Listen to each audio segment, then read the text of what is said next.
Saya Fabio Di Gianantonio, Federal Roll Cruising Team. Saksikan saya di MSGP Channel.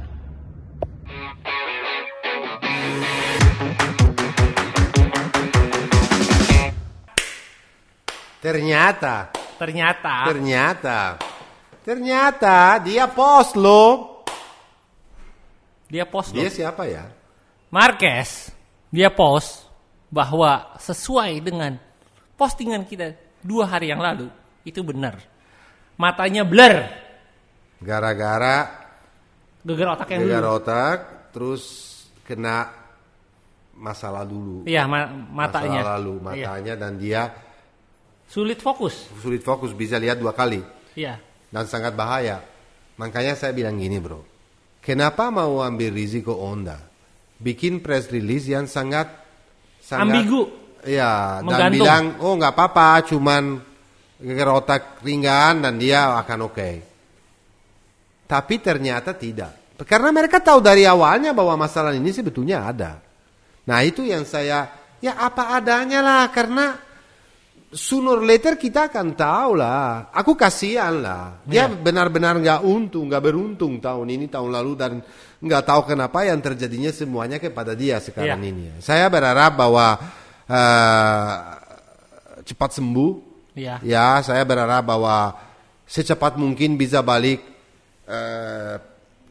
Pasti nggak akan ada di Valencia, saya yakin itu. Pasti nggak mungkin, karena kalau punya masalah penglihatan itu bahaya sekali. Tapi saya berharap dia bisa balik normal lagi, dan dia bisa ambil waktu untuk istirahat yang cukup, dia bisa santai, dan bisa juga pulih 100% dari bahu kanan yang masih sakit.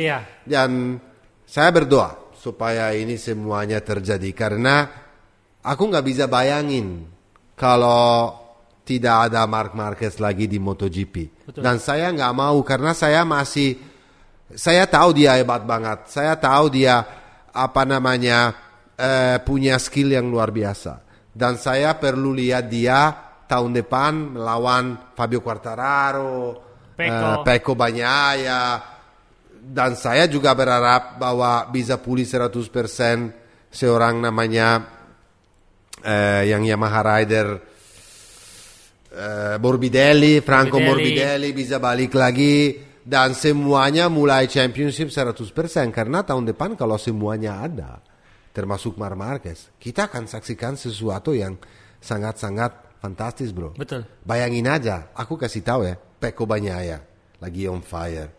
Jack Miller pasti coba balas dendam dan tunjukin kepada Ducati bahwa dia pantas jadi factory rider. Karena ini tahun terakhir loh dia punya kontrak. Belum tentu bisa direnovasi lagi. Kenapa? Dan di belakang ada 2 rookie yang dorong habis-habisan, Jorge Martin sama Enea Bastianini. Jorge Martin juga tahun depan punya pengalaman. Udah nggak rookie lagi, sama dengan Enea Bastianini. Terus belum bicara Franco Morbidelli. Belum mungkin KTM. Dengan tim Tech 3, karena ada Remy Gardner sama Rahul Fernandez bisa bikin bisa prestasi. So berharap banget seorang Marc Marquez bisa balik dengan kondisi fit 100%. Dan ini nih, sekarang ada satu pertanyaan juga nih, cedera pembalap di luar track. Valentino Rossi udah paling sering jadi korban. Dia patah kaki, dia cedera bahu, lalu sekarang Marc Marquez.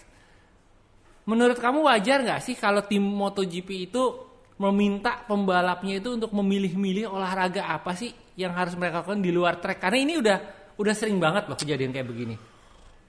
Dan berefeknya ke championship juga. Itu susah dibilang juga ya. Oke lah, motocross bahaya memang, enduro juga bahaya, karena saya sendiri suka banget sama enduro dan saya tahu itu bahaya memang. Tetapi lihat Arenas, jatuh dari sepeda aja yang sepeda balap di jalan raya itu gara-gara kesalahan dikit ya bisa patah-patah. Nah itu dia. Alex Rins di track tabrak mobil berhenti. Almarhum Nicky Hayden. Nicky Hayden meninggal. Terus gimana? Sekarang mereka nggak boleh olahraga apapun. Ya olahraga catur gitu, karambol gitu. Janganlah. Itu kalau pebalap itu perlu adrenalin. Betul. Bro, perlu banget. Karena pebalap kalau nggak ada adrenalin itu mati dia. Tetapi Karena masih lebih nggak ada safe makanan, gitu. nggak ada makanan. Karena ini udah taking Kalau istol banget. Gitu loh. kalau dirt track aja itu sebetulnya nggak safe juga kalau kamu mau lihat. Ya betul sih. Bro, tapi saya rasa bahwa saya masih percaya kalau sesuatu harus terjadi ya akan terjadi. Let Ya. it go or let it be ya. Ya, let Let it it go, be. let it go. Let them train. Oke. Cuman nggak beruntung aja Marquez itu. Oke. Karena soalnya bicara cedera di luar track itu, Valentino Rossi itu mulai decline gara-gara dia cedera bahu gara-gara cross loh. Iya. Itu makanya itu kalian juga kalau yang suka olahraga hati-hati ya. Kadang-kadang hal-hal nggak beruntung itu banyak Semua orang apapun bisa terjadi.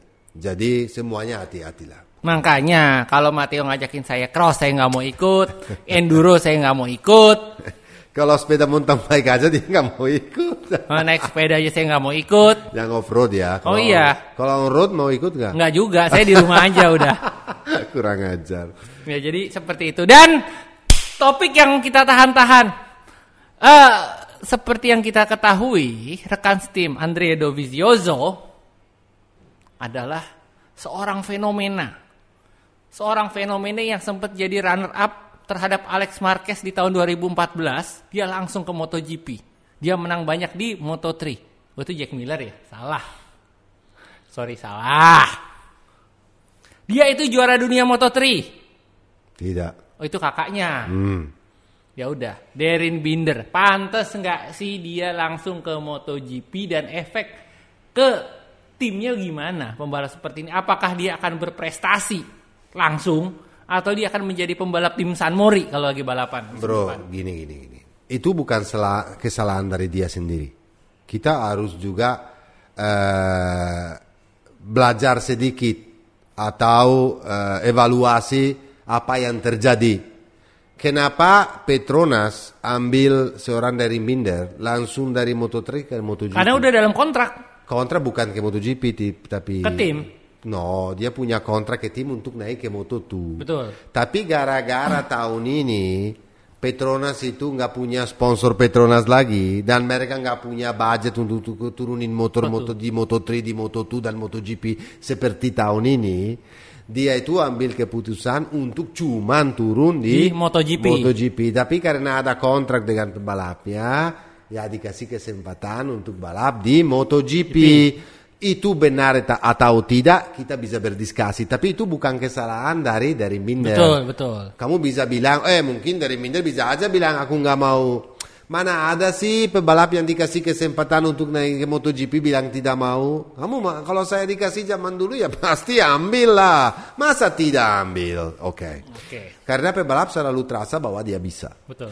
Oke, selain ini kita bicara soal masalah kemarin di Moto3, balapan di Portugal, di mana dari Binder tabrak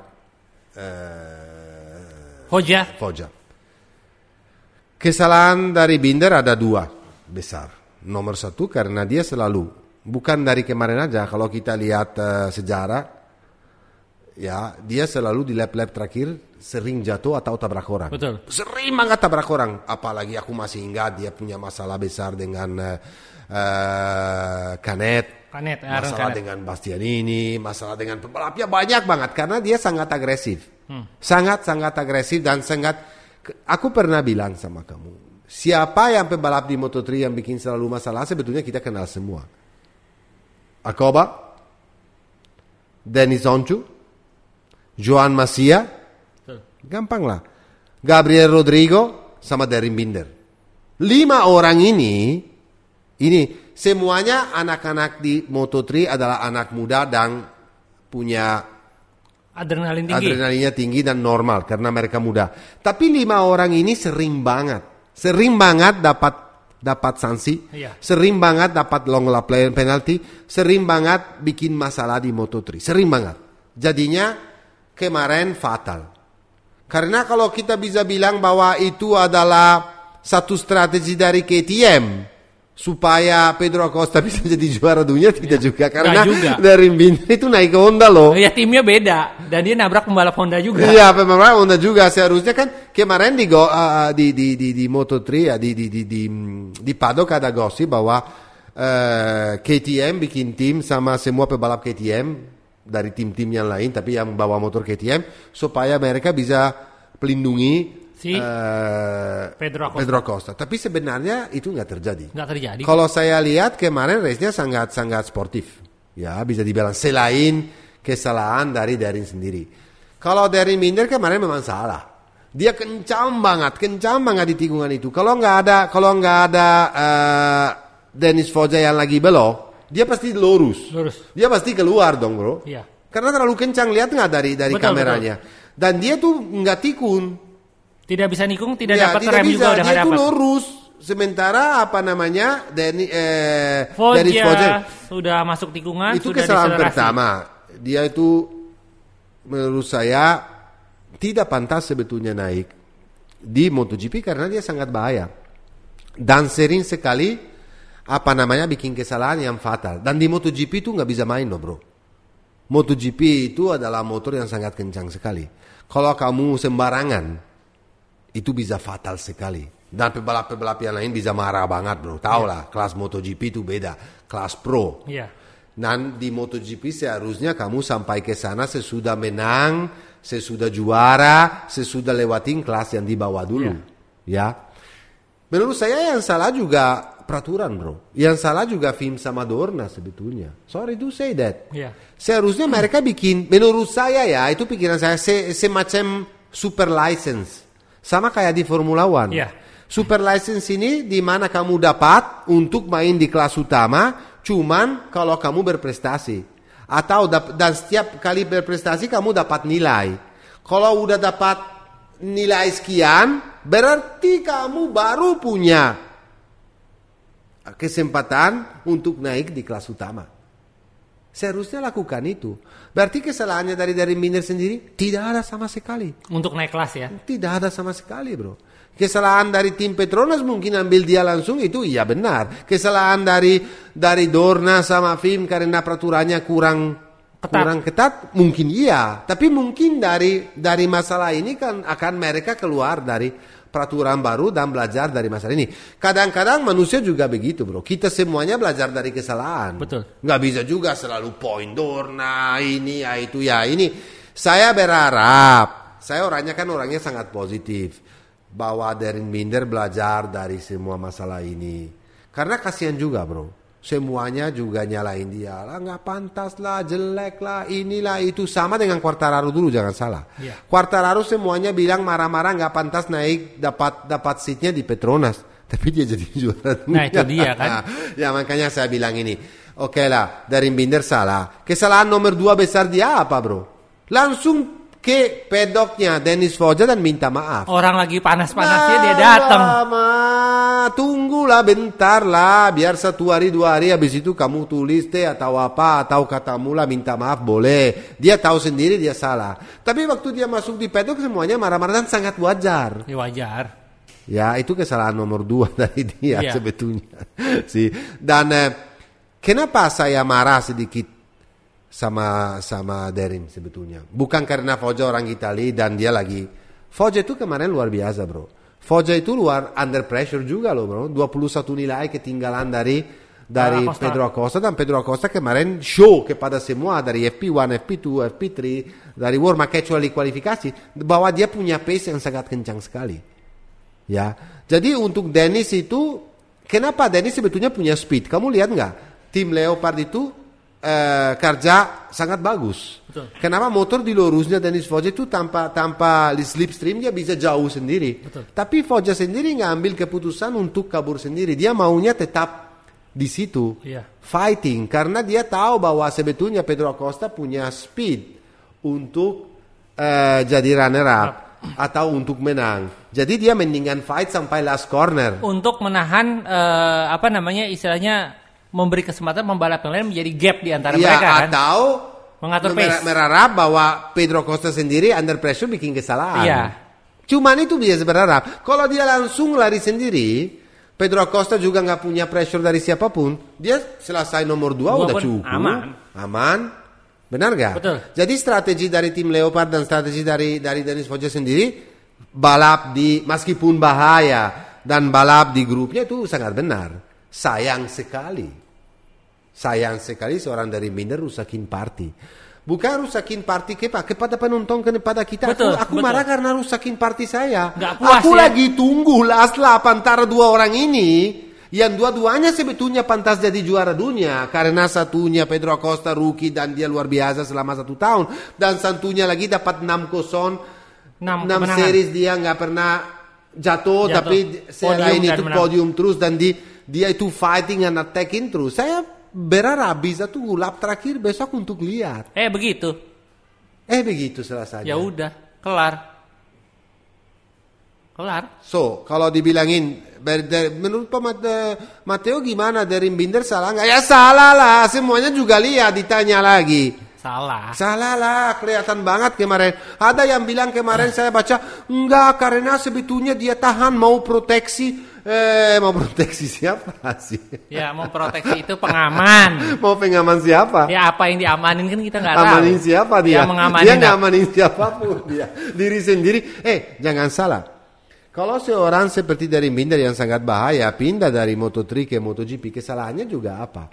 Bahwa seperti tadi saya bilang dia jadi bahaya untuk pebalap yang lain, tapi dia juga jadi bahaya untuk diri sendiri. Betul. Kalau membawa motor 350-360 km per jam dan dia sendiri bikin kesalahan dan dia jatuh dan dia tabrak whatever happen, itu bahaya untuk diri sendiri juga. Makanya saya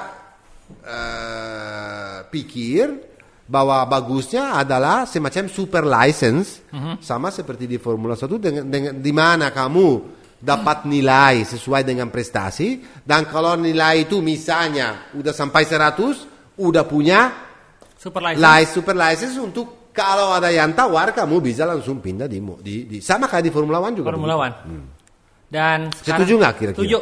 Biar lebih aman lagi, biar nggak ada yang marah-marah lagi, biar nggak ada ini nggak ada itu. Dan sekarang mampir sebentar dulu. Kita mampir sebentar di MotoGP. Bentar. Ada satu orang yang kayaknya sih ke depannya dia tetap akan di MotoGP dan akan menjadi salah seorang pembalap ikon seperti ini tajam loh. Dia tanya, tapi sebetulnya pertanyaan dia tuh nggak ada yang ini tajam semua. Apa? Seperti aku udah tahu kamu mau tanya apa pasti. Oke, ingat Cal Crutchlow? Semua ingat Cal Crutchlow. Aku ingat. Dia pernah juara dunia. Dia masih jadi test rider dari Yamaha ya. Pembalap hebat, tapi dia tidak mungkin jadi juara dunia. Tapi dia pembalap hebat. Dia juga pernah jadi juara dunia di kelas 600. Ini juga sama. Dia legenda di Moto2, pembalap hebat, sering podium, tapi sulit jadi juara dunia. Dan sekarang dia dapat gelar pembalap independen terbaik, Johan Zarco. Bro, dia itu sebetulnya tapi nggak pernah dikasih kesempatan dengan factory team yang benar. Yang benar ya? Yang benar. Dia pernah jadi factory rider dengan KTM. Tapi menurut saya KTM itu, dan KTM sekarang pula belum siap untuk jadi juara dunia. Karena motornya masih ketinggalan sedikit. Kalau kita banding Ducati. Kalau kita banding Yamaha. Kalau kita banding Suzuki aja. Kalau kita banding Honda. Masih di belakang menurut saya. Dia sama Aprilia mungkin satu level. Ya. Nah, jadi kalau kamu bilang kayak begitu juga, ya, karena mungkin siapa sekarang factory team mau kasih kesempatan kepada Zarco lagi? Nggak mungkin, bro. Suzuki? Yamaha? Honda? Honda kalau mau Zarco bisa ambil dari sebelumnya. Waktu dia dari KTM jadi di RCR ya? Ya, waktu kan pernah pakai motor Cecchinello juga kan? Motornya Taka waktu Taka Nakagami itu sebetulnya kan kalau dia cukup bagus di situ Honda langsung ambil, tapi mereka ambil pole. Jadi ya mungkin benar dia akan jadi good rider, tapi nggak akan pernah jadi juara dunia di MotoGP meskipun dia 2 kali juara dunia di Moto2 dan itu sesuatu banget. Kalau jadi juara dunia di Moto2 sekali udah susah, 2 kali lebih susah lagi. Jadi kalau dibilang dia pebalap, dan dia udah berumur juga sekarang, udah di atas 30 mulai ya. Jadi maybe you're right, Tapi juga bisa, tapi kita juga harus dia beda dari Kraslow. Kraslow di tim dia pernah dikasih kesempatan Di Factory ya. di Factory Ducati. Team, ya. Ducati dia pernah kan. Oke lah, mungkin Ducati waktu itu nggak sebagus sekarang juga bisa diakuin itu, tapi dia pernah juga. Jadi ya gitulah kira-kira. Ya, Karl Itulah Kraslow kira-kira. 2.0 ya. Dia akan bakal ada terus di GP, cuman ya akan podium, tapi ya udah. Ya. Begitu aja. sekali. Oke, sekarang ketinggal satu-satunya kejuaraan yang masih tersisa. Jangan lupa ada giveaway nih ya. Free giveaway 500.000 GoPay buat 10 pemenang. Jangan lupa ikut. Ada satu lagi mungkin kita harus bicara sebelumnya kamu pindah ke Moto2. Ya, oke. Karena kita masih ada satu gelar yang Bastianini atau Martin. Bastianini. Coba kamu tanya sama saya, siapa lebih pantas jadi juara rookies? Siapa of the lebih year? pantas? Jadi rookie of the year. Ya, Bastianini dengan motor tua atau Jorge Martin dengan motor terbaru? Kalau kamu mikir, menurut saya Jorge Martin. Kamu Kenapa? tahu kenapa? Karena dia punya celaka yang parah banget, bro. Oke. Waktu di Portugal pertama, Portugal Race One. Dan di situ dia sempat mikir mau berhenti balap loh. Karena 8 fracture seluruh badan. Iya. Ya, dia rookie, 8 fracture. Dia miss 5 race deh. 5 ya kalau five, saya ya, salah. race. 5-0 loh. Tapi masih fighting untuk runner up. Dan dia balik dari cedera itu dan prestasi. Oke. Dengan sakit-sakitnya. Karena beberapa balapan dia mundur gara-gara sakitnya setengah mati. Katanya dia masih sakit banget. Oke. Kakinya kan kadang-kadang nggak terasa Iya. kaki dan segala macam. Jadi kalau kamu bilang siapa yang lebih pantas, menurut saya Martin. Gara-gara ini. Oke. Gara-gara itu. Kalau Bastianini jadi juara dunia sebetulnya pantas juga, bro. Karena Nah, itu motornya dia. ketinggalan 2 tahun juga. Motor tua loh. Tapi dia lebih pelan untuk dapat. Dan kadang-kadang kalau Enea mau hebat, mau jadi pantas, dia harus belajar di kualifikasi, bro. Enea waktu kualifikasi kurang banget. Gak pernah bagus dia. Gak pernah bagus. Tapi kalau race luar biasa, 2 kali podium juga. Jadinya lah sangat exciting. Ya, of course lah. Aku sebagai orang Italia saya berharap bahwa Enea jadi Rookie of the Year. Apalagi dia jadi tim Federal Oil. Federal Oil ini saya berharap Nah, banget itu Enea jadi juara dunia. Tapi gak akan gampang. Karena Jorge Martin di Valencia akan usahakan 110% untuk naik podium atau pasti selesai. Soalnya bedanya cuma 3 poin. 3 poin. Dan Jadi yang- sangat seru. Dan yang menarik ya, dua-dua pembalap ini pernah di Grace ini, dua-duanya pernah jadi juara dunia. Jadi dua-duanya sudah tahu gimana rasanya jadi Ya, juara dunia ya. benar sekali. Ini sih patut ditunggu ini. Satu lagi Aprilia. Sejak dia podium sama Espargaro kok turun begini terus ya, bro? Oh iya, karena Salvadori nggak dipakai. No, aku realize sesuatu. Yeah. Aprilia kalau kondisi udara dingin dia nggak bisa perform. Oh iya. Itu aja. Menurut saya, aku lihat waktu dia Alex Espargaro fighting di 10 besar dan Iya. di depan. Udara panas. Itu udara panas. Kemarin terakhir ini tuh berapa race itu udara dingin. Karena sudah dia masuk tuh- winter ya. Jadi artinya apa? Artinya adalah bahwa Aprilia belum sempurna, jauh dari sempurna karena motor itu harus bagus di semua track dan semua kondisi. Dan motor yang kayak begitu yang paling bagus sekarang itu cuma satu-satunya adalah Ducati. Ducati. Nah, itu aja. Makanya saya bilang, ya udahlah panaslah kupingnya. kadang-kadang. Kita ke Moto2. Udah nggak sabar nih Moto2. Kita bahas yang nggak enak dulu, baru kita bahas yang enak. Yang nggak Apa enak. yang nggak enak? Itu 2 pembalap papan atas sebenarnya, Marco Bezzecchi dan Fabio Dija. Start posisi bagus, finishnya di belakang. Gimana itu? Salah ban. Ya sih, salah ban. Udah selesai. Bahas yang enak. Dia Udah. Dia pakai soft rear. Ya. Yang belakang soft compound. Iya. Ya. Jadi 8, 9, 10 lap Hilang pertama grip. di depan semua dan bagus banget. Oh, awalnya bagus Iya. banget tapi lama-lama hilang grip dan Selesai. selesai. Oke lah, bro. Kita harus hormatin seorang Remy. Gardner. Karena dia sangat under pressure dari satu teammate. Kamu tahu nggak? Peraturan pertama adalah kamu harus kalahin teammate kamu sendiri. Oke. Itu peraturan pertama. Jadi berat. Kalau teammate kamu jadi lawan untuk jadi juara dunia itu berat banget. Berat banget. Dan apalagi kalau teammate kamu adalah rookie. Rookie baru naik dari Moto3 yang jadi lawan sampai race terakhir di Valencia. Berat, pressure tinggi. Betul. Terakhir ini kesalahan Remy ada gara-gara under pressure. Untung kemarin tiba-tiba di depan sendiri, ya, waktu di Misano crash. Raul crash. Kalau enggak susah. Tapi kemarin kita harus hormatin seorang Remy Gardner dan timnya juga, karena timnya itu penting itu, ya. Ambil keputusan untuk pilih ban belakang yang hard compound. Cuman dia doang, bro. Yang lainnya semuanya soft. Yang di depannya kemarin. Berani, dan waktu start dia memang nggak bisa nyusul atau punya pace seperti Marco Bezzecchi dan Raul Fernandez. Nggak bisa. Karena hard compound itu perlu lebih banyak waktu untuk perform. Bukan cuma untuk panas, untuk perform sebagus ban soft. Tapi dia ambil keputusan, dia pikir dengan ban ini nanti lap-lap terakhir saya akan comeback dan kencang sekali. Menurut tim-tim yang lain bilang, wah bedanya antara soft sama hard itu nggak begitu jauh. Sebetulnya soft di Portimao bagus. Tapi nggak lupa kemarin di hari Minggunya lebih panas daripada yang lain hari lainnya. Iya. Hari Minggunya itu lebih panas. Ada 3 derajat lebih panas daripada Sabtu atau Jumat. Jadinya orang insinyur di timnya Remy Gardner sendiri, orang Italia dia itu, ambil keputusan dan mendorong Remy untuk pakai hard compound.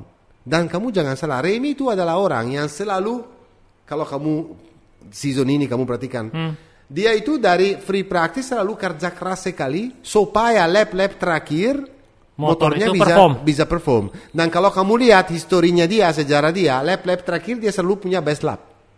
Betul. Di penghujung balapan dia justru. Nah, kemarin dia di lap 8 nyusul Bezzecchi dan di lap 13 nyusul Raul Fernandez. Raul Fernandez coba tahan di belakang, tapi nggak bisa dengan rhythm, dengan pace-nya Remy. Lama-lama ketinggalan. Nah, udah under pressure dari teammate sendiri, nilainya cuman beda sedikit. Tapi dia bisa bukan cuma selesai di depan Raul, tapi dia bisa juara seri, bro. Dengan selisih poin 21. Sekarang tinggal cuma 3 poin. 20. Sekarang 23 poin ya. Sekarang tinggal cuma 3 poin untuk jadi juara dunia. Easy game.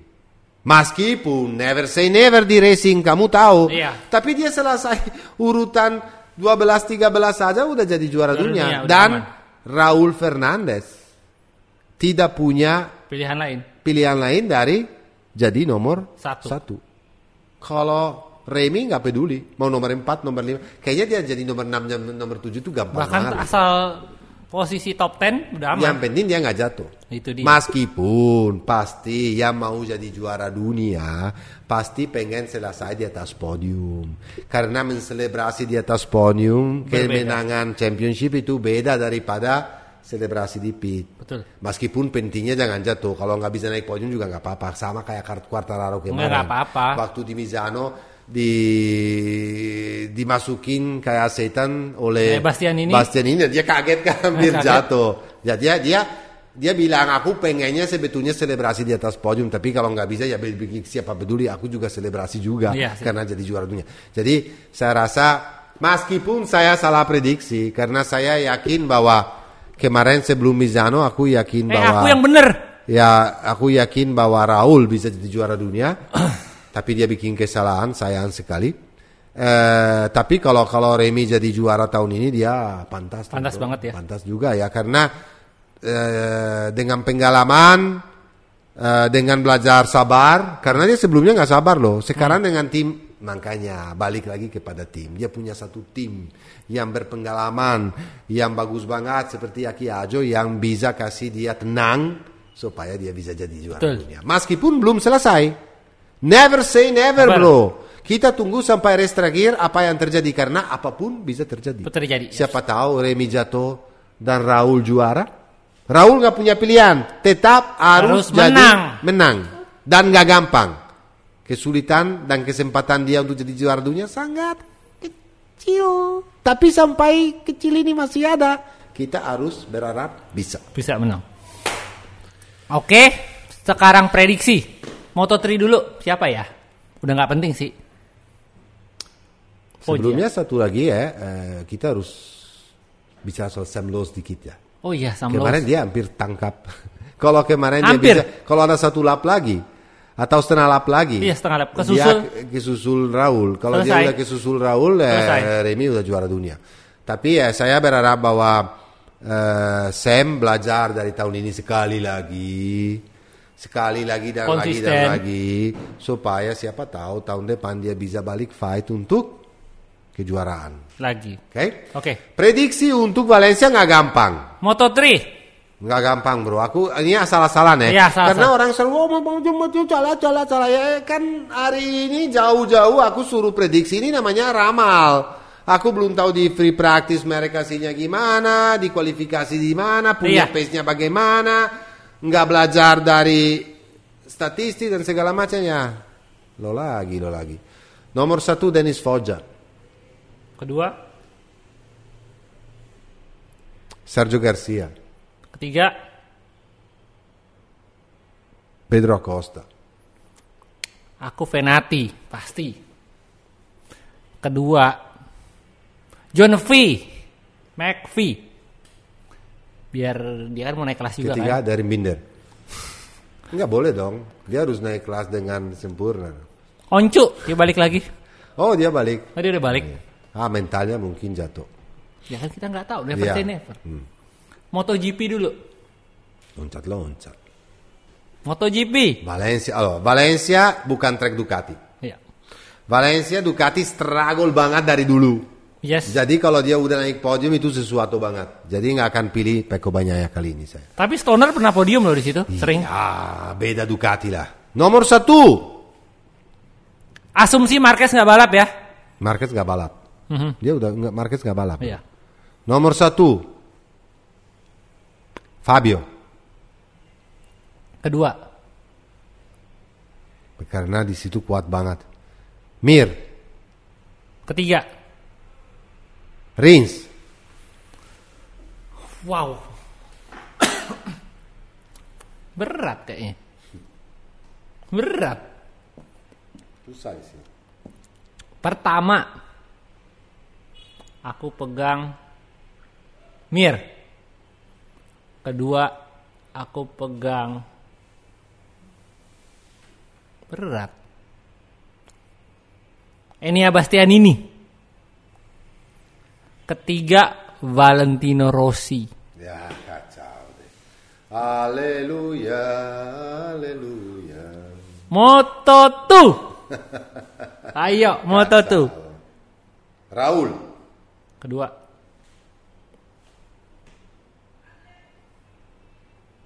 Augusto Fernandez. Ketiga. Remy. Aku pertama Los. Kedua Augusto. Ketiga Canet. Oke, guys, jangan lupa masih ada giveaway. 500.000 untuk 10 pemenang.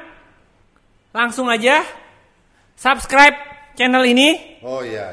Udah nggak pakai tebak-tebakan loh ya, cuma langsung subscribe lah, kurang ajar ya, nonton aja. Oke, dan dadah.